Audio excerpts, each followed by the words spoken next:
Bienvenue à toi, cher ami, passionné de la Bible, d'histoires profondes, de révélations spirituelles et de mystères divins.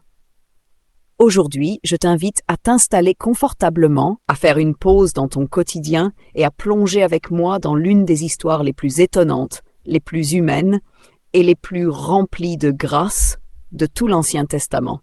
Je parle bien sûr de Jonas.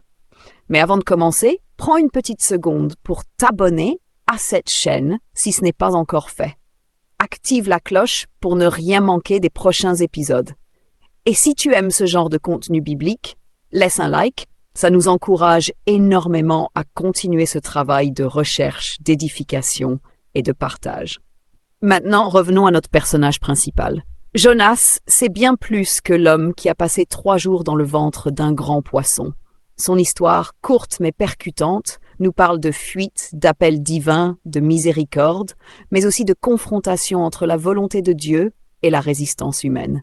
C'est une histoire de pardon accordé à ceux que l'on pense indignes, une histoire de colère face à la grâce, une histoire profondément actuelle, parce que Jonas, c'est toi, c'est moi, c'est chacun de nous à un moment donné de notre vie. Pourquoi Dieu choisit-il Jonas ? Pourquoi ce prophète, pourtant en mission pour le Seigneur, refuse-t-il d'aller à Ninive? Et surtout, que veut nous enseigner ce récit aujourd'hui, dans notre 21e siècle agité, où chacun fuit parfois sa mission intérieure? Dans cette vidéo, nous allons plonger dans le récit étonnant du livre de Jonas, chapitre par chapitre, en découvrant ensemble les détails parfois méconnus de cette histoire fascinante, à la fois drôle, sérieuse, spirituelle et terriblement humaine. Alors reste bien avec moi jusqu'au bout, car tu risques de redécouvrir Jonas comme tu ne l'as jamais entendu. C'est parti. Chapitre 1. La fuite de Jonas. Voix posée, ambiance sonore marine discrète comme un souffle de vent sur la mer. Dieu parle, il appelle. Et parfois on fuit. Le livre de Jonas commence d'une manière aussi directe que mystérieuse.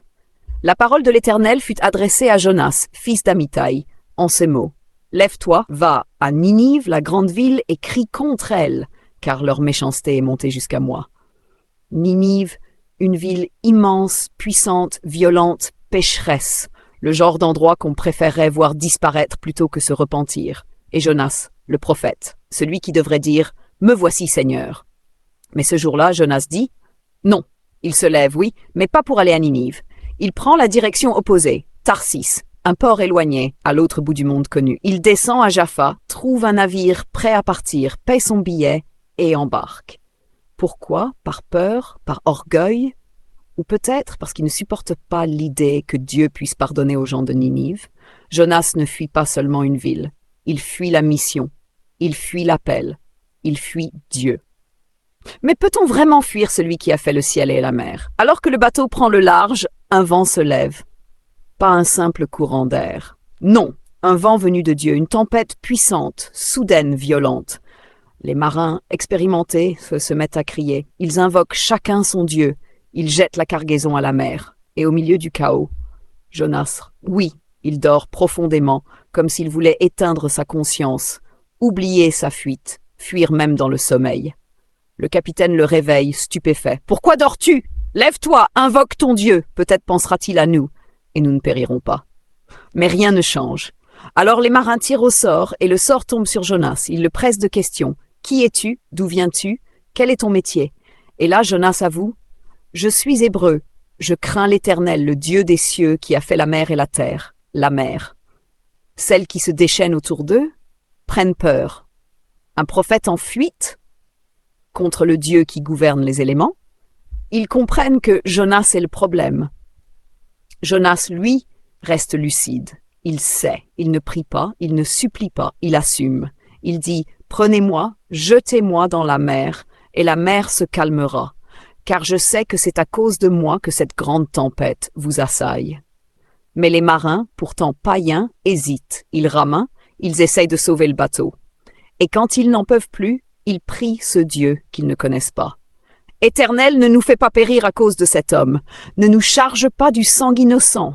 Puis, il jette Jonas à la mer. Et la miracle, la tempête s'arrête, le vent cesse, la mer se calme comme un lac. Et ces hommes, ces marins étrangers, païens, offrent des sacrifices à l'Éternel. Ils reconnaissent sa puissance. Et Jonas, Il coule, il tombe dans les profondeurs, mais il n'est pas abandonné, car Dieu, même lorsqu'on fuit, n'abandonne pas.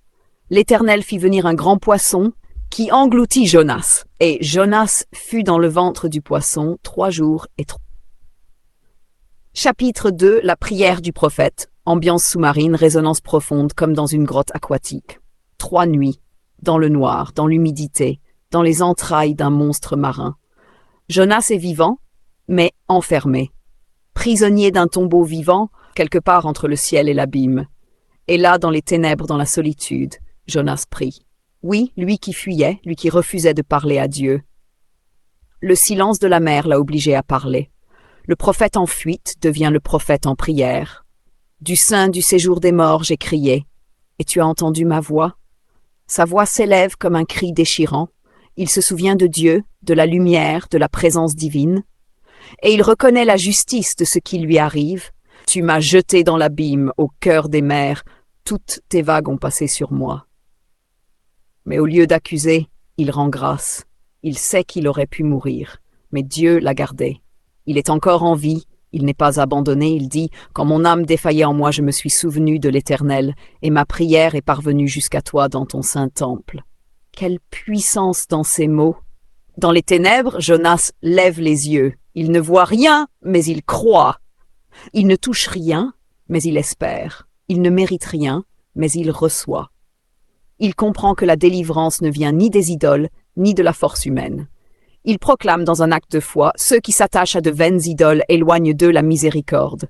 Moi, je t'offrirai des sacrifices avec un cri d'action de grâce. J'accomplirai les vœux que j'ai faits. Le salut vient de l'Éternel. Et là, au moment précis où le cœur de Jonas revient à Dieu, le miracle se produit. L'Éternel commanda au poisson, et le poisson vomit Jonas sur la terre ferme, un souffle, de l'air, la lumière du jour, la terre sous ses pieds. Jonas, le prophète fuyard, vient de renaître, pas seulement au sens physique, mais spirituellement. Il est passé par la mort, par la solitude, par la détresse, pour enfin comprendre l'amour, la patience et la grâce de Dieu. 3. La mission accomplie. Ambiance sonore, vent léger, pas sur le sable, ville au loin. Il est là, debout, trempé, fatigué, changé, le prophète revenu de l'abîme.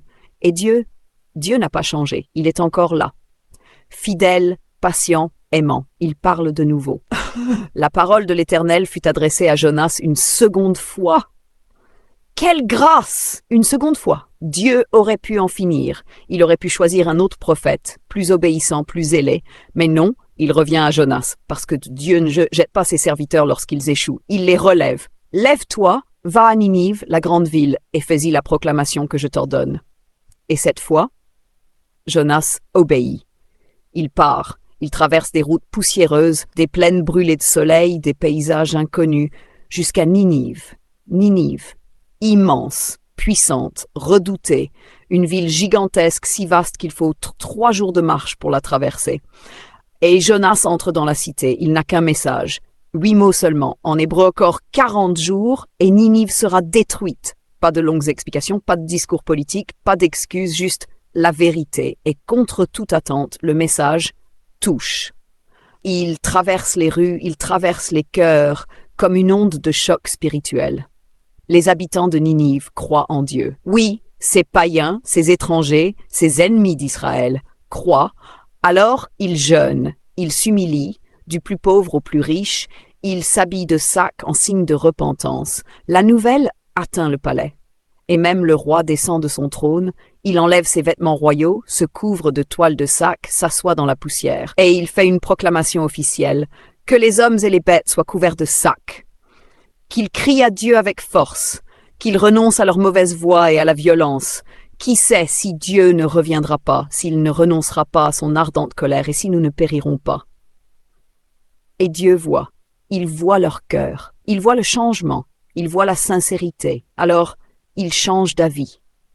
Il renonce au mal qu'il avait annoncé. Il ne détruit pas Ninive. Et tout cela grâce à un prophète qui, après avoir fui, a fini par obéir. Un prophète qui a parlé et une ville entière a été sauvée. Conclusion, ambiance musicale douce, paisible, inspirante. Et voilà, c'est ainsi que s'achève le livre d'histoire courte mais puissante. à un récit qui ne parle pas seulement d'un prophète et d'un poisson, mais de toi, de moi, de nous tous. Car qui n'a jamais fui un appel intérieur, qui ne s'est jamais éloigné de ce que Dieu voulait vraiment pour lui. Jonas, c'est l'histoire d'un homme imparfait que Dieu utilise malgré tout. C'est l'histoire d'un Dieu qui ne se lasse pas de tendre la main, qui donne une seconde chance aux pécheurs comme aux prophètes. C'est l'histoire d'un cœur humain qui lutte face à un Dieu plein de miséricorde, même pour ceux que nous jugeons indignes. Et toi, où en es-tu dans ton voyage? Es-tu en route vers Ninive ou sur un bateau vers Tarsis? Fuis-tu encore ce que tu sais être juste, ou es-tu prêt à dire « Me voici, Seigneur ». Si cette histoire t'a touché, n'hésite pas à liker cette vidéo, ça nous aide énormément à faire connaître la parole.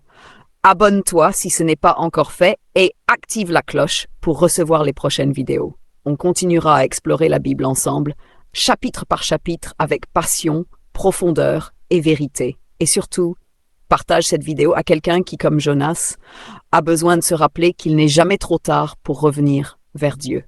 À très bientôt pour une nouvelle histoire biblique. Que Dieu te bénisse.